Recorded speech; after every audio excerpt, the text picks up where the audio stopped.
أعوذ بالله من الشيطان الرجيم بسم الله الرحمن الرحيم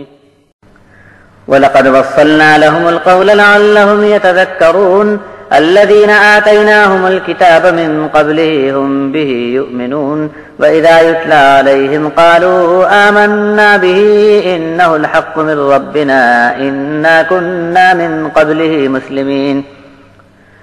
أولئك يؤتون أجرهم مرتين بما صبروا ويدرؤون بالحسنة السيئة ومما رزقناهم ينفقون وإذا سمعوا اللغو أعرضوا عنه وقالوا لنا أعمالنا ولكم أعمالكم سلام عليكم لا نبتغي الجاهلين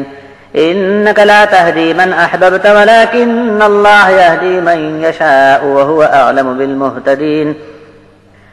وقالوا إن نتبع الهدى معك نتخطف من أرضنا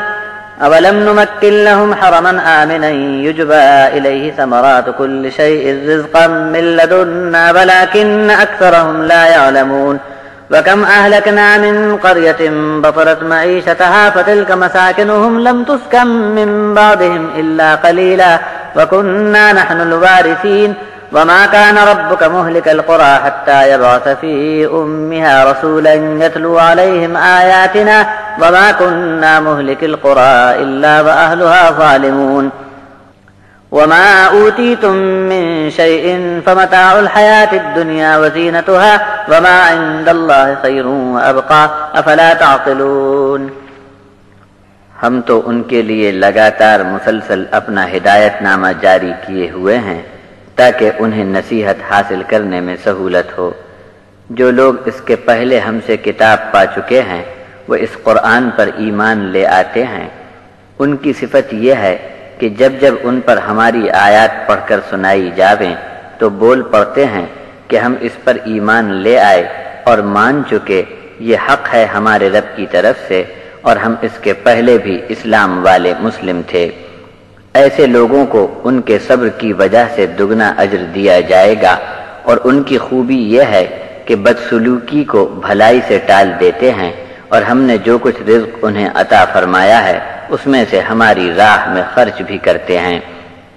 اور جب فضول باتیں سنتے ہیں تو اس سے دور رہتے ہیں اور جواب میں بس اتنا کہہ دیتے ہیں کہ ہمارے لیے ہمارے اعمال اور تمہارے لیے تمہارے اعمال، جاؤ اسی پر سلامت رہو، نادانی کی باتوں میں الجھنا ہم نہیں چاہتے۔ اے نبی، آپ جن کو ہدایت کی راہ پر لانا چاہیں نہیں لا سکتے، لیکن اللہ جسے چاہے گا اسی کو ہدایت کی راہ پر چلنے کی توفیق عطا فرمائے گا، اور جن لوگوں کو ہدایت کی راہ پر چلنے کی تمنا ہے اللہ انہیں خوب جانتا ہے۔ اور یہ لوگ کہتے ہیں کہ اگر ہم آپ کے ساتھ ہدایت کی راہ پر چلے تو ملک میں ہم کو نوچ ڈالا جائے گا، کہ ہم نے انہیں امن والے حرم میں رہنے کو جگہ نہیں دی جہاں پر چاروں طرف سے کھنچ کھنچ کر ہر طرح کے پھل اور میوے اناج کا رزق برابر پہنچتا رہتا ہے۔ ہماری طرف سے عطا کیا ہوا رزق ہے جسے فراغت سے کھاتے ہیں، لیکن ان کے بہت سے لوگ اس حقیقت سے بے خبر ہیں۔ اور کتنی بستیاں آبادیاں ایسی تھیں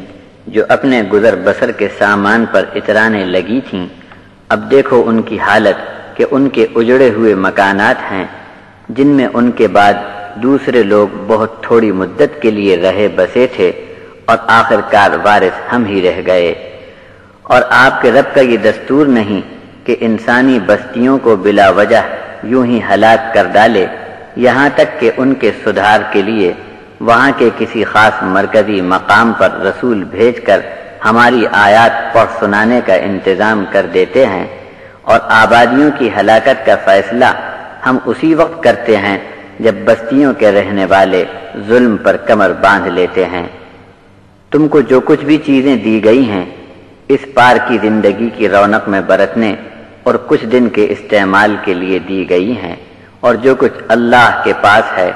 وہ اس سے کہیں زیادہ بہتر اور بہت باقی رہنے والا ہے۔ کیا تم لوگ اب بھی عقل سے کام نہ لوگے؟